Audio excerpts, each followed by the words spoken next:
Ketika film dimulai, kita langsung diarahkan kepada 3 orang gadis yang berniat masuk ke wahana rumah hantu. Dan seperti yang kita tahu, wahana rumah hantu lebih sering mengejutkan daripada memberi rasa takut. Namun di sini, salah satu dari mereka malah tersesat serta harus terpisah dari 2 gadis lainnya.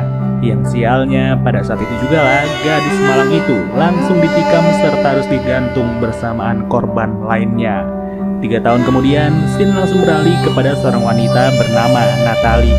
Ia sengaja mampir ke rumah temannya yang bernama Brooke dan juga Tyler. Pada pertemuan kali ini, mereka bertiga terus-terusan berbicara tentang 3 orang teman laki-laki yang segera datang menemui mereka. Entah naksir atau apa, tapi yang jelas para gadis ini seperti makhluk yang kegatelan. Dan benar saja, salah satu pria bernama Quinn sudahlah tiba. Di mana saat matahari terbenam, Quinn bersama ketiga wanita itu langsung pergi ke sebuah festival Halloween bernama Hellfest. Acara yang berlangsung di malam Halloween ini benar-benar menarik bagi para remaja di sana. Tak lama dari itu, bertemulah mereka dengan Asher dan juga Gavin. Gak main-main, Gavin sudah memesan 6 tiket VIP agar rasa penasaran mereka bisa terobati tanpa harus mengantri. Tapi ternyata baru beberapa menit berjalan, Gavin bersama Natalie malah sibuk mengobrol berduaan aja. Dari situ, agar seluruh wahana bisa dimasuki, mereka berenam pun langsung berkumpul untuk membicarakan rentetan wahana yang akan dimasuki dari awal sampai akhir. Dimana pada saat yang bersamaan, para makhluk jadi-jadian sudahlah berkeliling di seluruh sudut dari festival ini. Hanya saja, pada waktu itulah nggak ada yang sadar kalau seorang pria misterius sedang berjalan masuk ke festival tersebut. Tanpa membawa seorang pun teman, pria itu malah sengaja mengeluarkan sebuah topeng serta bersiap untuk mengincar seorang wanita.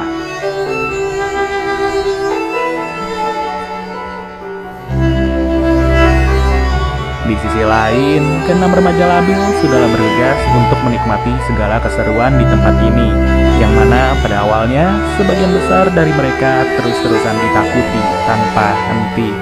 Dan untuk keseruan yang pertama, masuklah mereka ke sebuah wahana yang terlihat seperti tempat pemujaan iblis. Suasana gelap dari ujung ke ujungnya turut membuat mereka terbawa dengan suasana di wahana tersebut. Awalnya semua masih normal-normal aja, serta tidak ada sesuatu yang menjanggal. Tapi sampai suatu ketika, bertemulah Natalie, Brooke dan juga Taylor dengan seorang wanita yang ingin diincar oleh si kotok misterius.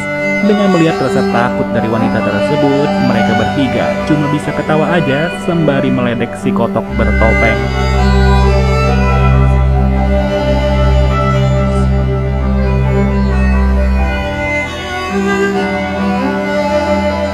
Namun di sini terlihat sudah betapa tidak beresnya pria tersebut.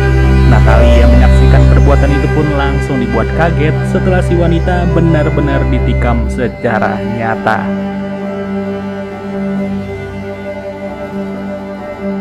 Akan tetapi, dengan apa yang baru saja ia lihat, Natalie mulai dibikin ragu setelah ia menyadari kalau aksi penusukan bisa saja terjadi. Yang pada faktanya, para pegawai di wahana tersebut memang sengaja menjadikan aksi itu sebagai gimmick belaka. Dan dengan keyakinan tersebutlah, si pria bertopeng semakin menjadi-jadi serta selalu mengikuti kemanapun mereka pergi.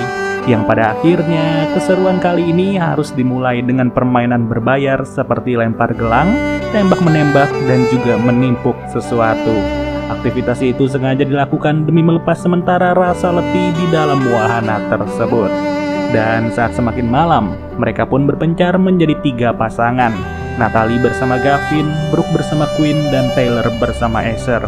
Tapi sialnya, Natalie bersama Gavin yang berada di bilik foto sama sekali nggak sadar kalau si kotok bertopeng sudahlah mengincar mereka. Beruntung, aksi itu disadari oleh Brooke setelah si pria misterius terlihat sengaja mengambil hasil foto dari Natalie bersama Gavin. Yang akhirnya Brooke merasa tidak senang serta terus mengikuti pria tersebut. Tapi, si Brooke ini nggak sadar kalau ia sudah mencari orang yang salah.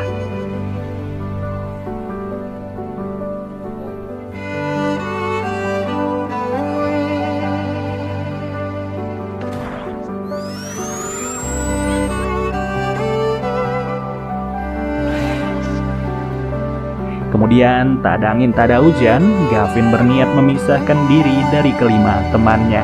Belum diketahui pasti apa yang akan ia lakukan, tapi yang jelas Gavin langsung meminta izin kepada Natalie untuk bertemu dengan seseorang. Dari situ, kelima orang remaja tersebut pun langsung beranjak ke wahana berikutnya. Di waktu yang bersamaan, Gavin ternyata sengaja kembali kepada mas-mas yang menjaga permainan lempar gelang. Ia memohon untuk bisa membeli sebuah boneka yang sebenarnya hanya bisa didapat jika memenangkan permainan.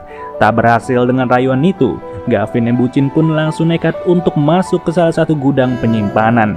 Di sini, ia sebenarnya udah disuruh balik oleh Natalie agar segera menyusul secepat mungkin. Namun lagi-lagi, Gavin udah naksir berat kepada gadis itu sampai-sampai ia tak peduli dengan keberadaan si kotok bertopeng. Awalnya sih memang Gavin menganggap pria itu hanya melakukan cosplay biasa. Tapi tidak, setelah Gavin terus-terusan dihajar dengan palu bogem, di mana tanpa disadari, handphonenya Gavin sudahlah diambil alih oleh si kotok tersebut.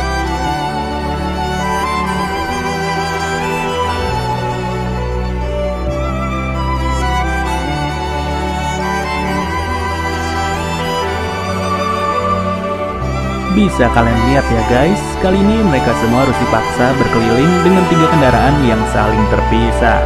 Dan malangnya Natalie harus melewati semua itu seorang diri, sedangkan Brooke bersama Tyler sedang sibuk berpacaran.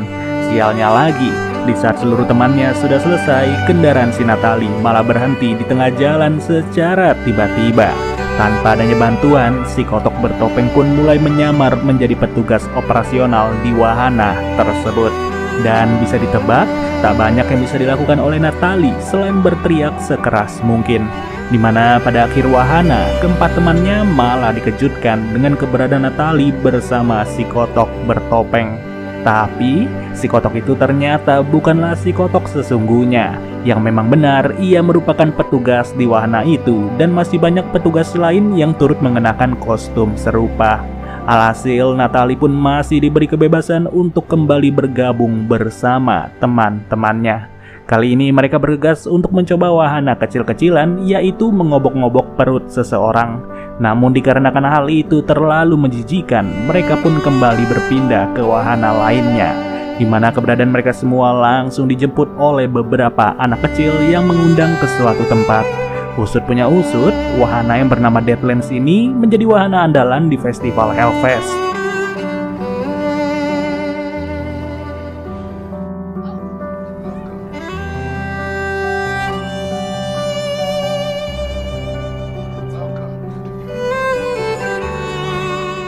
Dan saat sudah masuk ke lorong masing-masing, keseruan yang berbeda pun baru terasa. Terlihat bahwa kali ini para wanita harus melewati sebuah lorong yang dipenuhi tangan. Gak main-main, tangan-tangan itu akan bergerak secara acak untuk menangkap mereka. Sialnya, itu gak seberapa guys, karena kedepannya akan jauh lebih mencekam dengan datangnya si kotok misterius ke tempat tersebut. Jauh berbeda dengan Asher bersama Queen yang hanya dikejar oleh sebuah kereta tua. Tak lama dari itu, Natalie harus berpisah lagi dengan kedua temannya. Kini ia berada di sebuah ruangan yang terhubung langsung dengan keberadaan si kotok bertopeng. Dari sanalah Natalie bergegas memberitahu teman-temannya bahwa ada sesuatu yang tidak beres. Dan sialnya, mereka sama sekali nggak sadar kalau Esther masih tersesat di dalam wahana tersebut. Ya, kalau begini mah udah susah ya. Tinggal nunggu waktu aja, Esther pun harus menjadi salah satu properti di dalam wahana itu.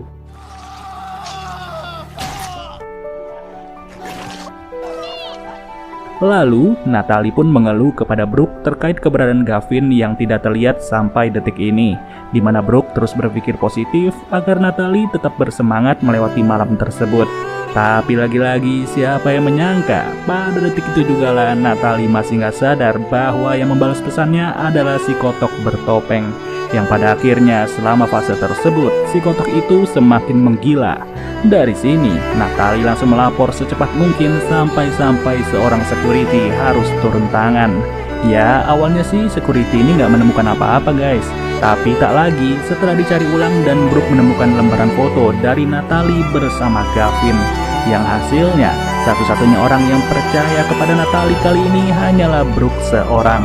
Sedangkan di waktu yang bersamaan Taylor malah sibuk untuk menjadi seorang relawan. Gak main-main, di panggung ini Taylor rela untuk dihukum serta merelakan kepalanya, yang dimana para penonton mengira semua itu hanyalah gimmick belaka. Dan ternyata duga Natalie memang tidaklah benar dan berujung semua orang langsung merasa terhibur saat itu juga. Akan tetapi aksi sesungguhnya tidak akan terjadi di depan banyak orang, melainkan si kotok tersebut akan mengeksekusi Taylor di belakang panggung. Di sini Taylor masih nggak sadar bahwa si Algojo bukanlah petugas panggung, yang mana pada waktu bersamaan Natalie sedang sibuk berdebat dengan si security. Namun luar biasa hokinya, nyawa Taylor masihlah selamat karena alat itu sengaja dirancang seaman mungkin. Ya, walaupun ada sedikit luka gores, tapi Taylor mampu melarikan diri serta berteriak di antara kerumunan. Bodohnya, orang-orang di sana malah mengira kalau semua aksi itu hanyalah atraksi belaka, yang pada akhirnya Queen bersama Taylor harus benar-benar tewas, sedangkan si kotok misterius langsung ditangkap oleh para security. Hanya saja security sudah keliru menangkap orang karena sebetulnya pria tersebut masih berusaha mengejar Natalie bersama Brooke. Terlebih sangat amat disayangkan, bukannya kabur keluar komplek, kedua gadis itu malah masuk ke wahana labirin. Alhasil, cepat atau lambat, sebentar lagi ruangan tersebut akan menjadi sarana bermain bagi si kotok misterius. Dalam kondisi seperti ini, tak banyak yang bisa dilakukan Natalie dan juga Brooke selain bersembunyi. Dimana sekiranya situasi mulai aman, mereka pun segera bergegas mengendap-endap demi menghindari suara bising. Tapi tetap saja ya, namanya juga si kotok. Sekali ada celah, ia mampu memberi serangan kepada korbannya.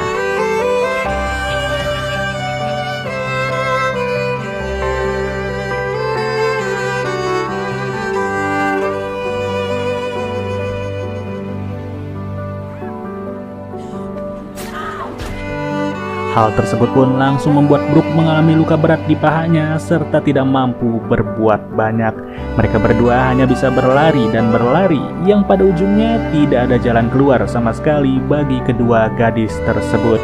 Kali ini mereka turut tersesat di sebuah ruangan yang dipenuhi wajah. Satu-satunya hal yang bisa dilakukan adalah menyamar di antara wajah-wajah tersebut. Ya, tak ada yang bisa dilakukan selain berharap dalam situasi kayak begini, dimana ternyata pria tersebut sebenarnya udah salah untuk menebak. Namun dikarenakan Natalie nggak sabaran, jadinya segala keadaan pun malah semakin kacau. Asli sih guys, kalau udah kayak begitu situasinya, semua orang pasti bakalan trauma untuk masuk ke wahana bermain. Yang untung saja dalam keadaan kepepet, Natalie berhasil muncul secara tiba-tiba untuk membantai si kotok itu. Dimana pada ujung ruangan ternyata para polisi pun sudahlah tiba untuk menjemput mereka semua. Dan siapa sangka setelah menjalani proses penyelidikan, para polisi belum juga menemukan keberadaan dari si kotok bertopeng. Alias sosok itu sudah menghilang begitu saja walaupun si kotok tersebut sudahlah luka parah. Tapi ia masih bisa berhasil untuk melarikan diri. Dari sini terkuak sudah bahwa si kotok itu sebenarnya merupakan warga biasa. Dalam merencanakan aksinya itu, ia memiliki banyak sekali topeng serta rutin berkeliling di setiap wahana bermain.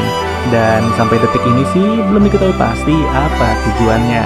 Namun yang jelas, setiap kali selesai melakukan hobi tersebut, ia selalu rutin untuk membawa hadiah kepada anaknya dan film pun berakhir.